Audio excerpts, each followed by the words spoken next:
Hello সুপ্রিয় SSC শিক্ষার্থীবৃন্দ, তোমরা যারা 2026 সালে এসএসসি পরীক্ষা দিবে তাদের জন্য সেট ও ফাংশন এর কিছু সংক্ষিপ্ত গুরুত্বপূর্ণ প্রশ্ন আজকে আমি এখানে লিখেছি এবং সেটা আমি তোমাদের সবার মাঝে পড়ে শোনাবো এবং এই প্রশ্নগুলো খুবই ইম্পর্টেন্ট। আমি প্রতিটি অধ্যায় মানে এই সেট ও ফাংশন অধ্যায়টি রিয়েলাইজ করে এই প্রশ্নগুলো বের করেছি। তোমরা জানোই যে নতুন সংক্ষিপ্ত সিলেবাস অনুযায়ী আমাদের এবারে 20 মার্কের জন্য সংক্ষিপ্ত প্রশ্ন থাকবে। সে কারণেই আমি সেট ও ফাংশন অধ্যায়টি রিয়েলাইজ করে খুঁজে খুঁজে ভালোভাবে তোমাদের জন্য খুবই গুরুত্বপূর্ণ কিছু সংক্ষিপ্ত প্রশ্ন এখানে তুলেছি। এখন এই প্রশ্নগুলো আমি পড়তেছি। এই প্রশ্নগুলো তোমরা অ্যান্সার নিজেরাই বের করে নিবা। যদি তোমরা না পারো তাহলে আবার অবশ্যই আমাকে কমেন্ট করে জানাবা। আমি এই প্রশ্নগুলোর অ্যান্সার নিয়ে আরেকটি ভিডিও তৈরি করব। এর জন্য অবশ্যই আমাকে কমেন্ট করে জানাতে হবে। আর তোমরা আমাদের ভিডিওগুলো এড়িয়ে চলো কেন? তোমাদের জন্যই কিন্তু আমরা খুব কষ্ট করে ভিডিও তৈরি করি। তাই ভিডিওটি ভালো লাগলে অবশ্যই একটা লাইক, কমেন্ট এবং শেয়ার করবা। সেই সাথে আমাদের এই চ্যানেলটি ম্যাথটিপস চ্যানেলটি সাবস্ক্রাইব করে রাখবা পরবর্তী আপডেট ভিডিও পাওয়ার জন্য। ধন্যবাদ। তো এখানে আমি লিখেছি সেট ও ফাংশন এসএসসি 2026 গণিত সংক্ষিপ্ত চূড়ান্ত সাজেশন। সকল বোর্ডের জন্য এই প্রশ্নগুলো প্রযোজ্য আমাদের। তো প্রথমে প্রশ্নটা ছিল আমাদের f of x equal to x square minus a plus 1 divided by y into y plus 1 হলে ওয়াই এর কোন মানের জন্য f of y equal to 0 হবে। তো 2 নম্বর প্রশ্নটা হচ্ছে আমাদের A equal to A B এবং B equal to A B C set A B C এবং C equal to A cup B হলে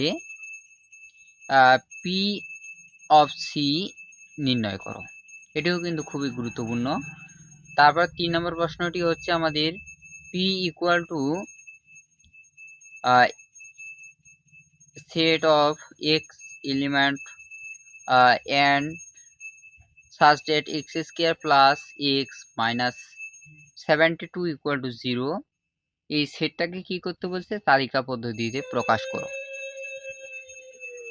এরপরে আমাদের আমি যে 4 নম্বর প্রশ্নটি লিখেছি সেটা হচ্ছে s equal to x element and such that x square greater than 15 এবং x cube less than 225 হলে এসকে তালিকা পদ্ধতি প্রকাশ করো।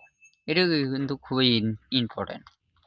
5 নম্বরে রয়েছে সি ইকুয়াল টু -6 সেট -6 -4 -2 2 4 6 এই সেটটাকে সেট গঠন পদ্ধতিতে প্রকাশ করতে বলছি। 6 নম্বরে x -1 y + 2 equal to y - 2x + 1 হলে x এ ও এবং y এর মান নির্ণয় করতে বলছি, সেটা নির্ণয় করবা। তারপর 7 নম্বর g of x equal to 3x + 1 divided by 3x - 1 এবং x of t t to the power 4 plus t square plus 1 divided by t square হলে g of 0 এবং h of 1 minus divided by 3 এবং h of 1 এর মান নির্ণয় করতে বলছি। একইভাবে 8 নম্বরে আমাদের যে প্রশ্নটি দেওয়া আছে সেটা হচ্ছে f of y equal to y cube plus m y square minus 3y -6 হলে m এর কোন মানের জন্য f of -3 0 হবে। এভাবে তোমাদের প্রশ্নগুলা কিন্তু ধারাবাহিকভাবে আমি দিয়ে রেখেছি। তোমরা নিজেরাই চেষ্টা করবা প্রশ্নগুলো সমাধান করার। যদি প্রশ্নগুলো সমাধান করতে না পারো তাহলে অবশ্যই আমাকে কমেন্ট করে জানাবা। আমি কিন্তু অবশ্যই আরেকটি ভিডিও নিয়ে আসবো এই প্রশ্নগুলোর সমাধান নিয়ে। আর আরো কিছু প্রশ্ন রয়েছে, সেগুলো আমি পড়ে শোনাচ্ছি। সেটা হচ্ছে ৯ নাম্বারে রয়েছে C equal to set y element n, এটা এখানে হচ্ছে সাজেস্টেড হচ্ছে y square plus 3y plus 2 equal to 0 কে তালিকা পদ্ধতিতে প্রকাশ করতে বলছি। তারপরে 10 নম্বরটা হচ্ছে f of a equal to a, এটা কিন্তু ক্যাপ, এটা আমাদের ক্যালকুলেটরে কিন্তু একটা এইরকম চিহ্ন আছে, এটাকে ক্যাপ আমরা বলি, কিন্তু এটা হচ্ছে এ কিউব, তাহলে এটা হচ্ছে আমাদের কিন্তু এ কিউব। তা A cap 3 minus 4 A cap 2 plus 5 A plus 2b হলে b এর মান নির্ণয় করো যখন f of x equal to হচ্ছে 0। তারপরে 11 নম্বরটাতে m set x element and suggested x মৌলিক সংখ্যা এবং 2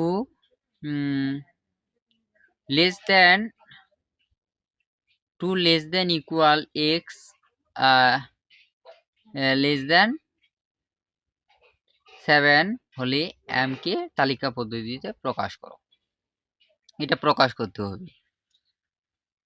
তারপর হচ্ছে 12 নম্বরে set x element and suggested x 12 এর গুণনীয়ক এবং 3 এর গুণিতক কে তালিকা পদ্ধতিতে প্রকাশ করো।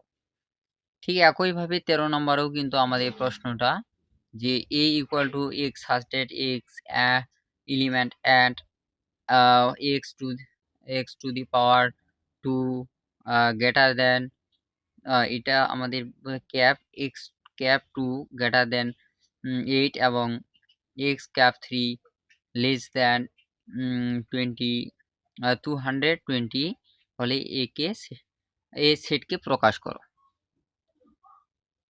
14 নম্বরে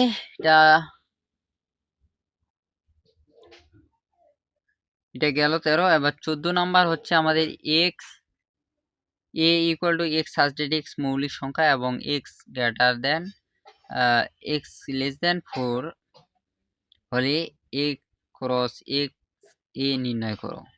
আবার 4 নম্বরে রয়েছে সর্বশেষ যেটা রয়েছে ax minus cy a cap 2 minus c cap 2 into bracket close এখানে দিয়েছি ইকুয়াল টু 0 এবং a minus ay minus C x হলে